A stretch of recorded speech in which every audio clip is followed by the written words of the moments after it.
ay nag-hold po muna kami ng aming pagtanggap ng ating AIX dahil po ang budget lang po namin or yung projected budget lang po namin kasi umaasa lang po kami sa governor's office donation. So nakikihati po kami or kumukuha po kami sa governor's office donations.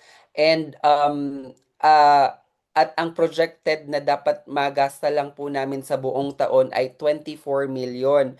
Pero base po sa aming pagmomonitor po, ngayon po ay lumagpas na po kami ng 24 million. At hindi rin po namin inaasahan na ganun po karami yung nangihingi ng assistance po sa amin.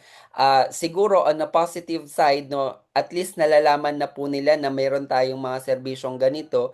Pero on a negative side, medyo dumami po talaga na nanghihingi ng tulong sa atin at hindi po namin inaasahan na April pa lang po ay umabot na kami ng 24, which is dapat pang isang taon lang po namin yon.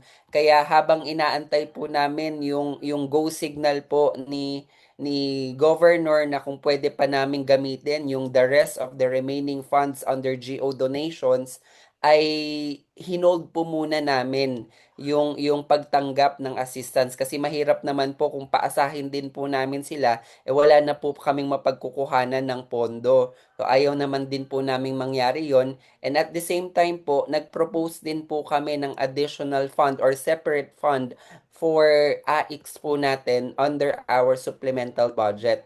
So inaantay din po namin yung approval po ng ating mahal na gobernador. So marami po tayong ginagawang pagkilos or actions po para po talaga tuloy-tuloy po yung pag-assist po natin, pagbibigay po natin ng assistance sa ating mga constituents.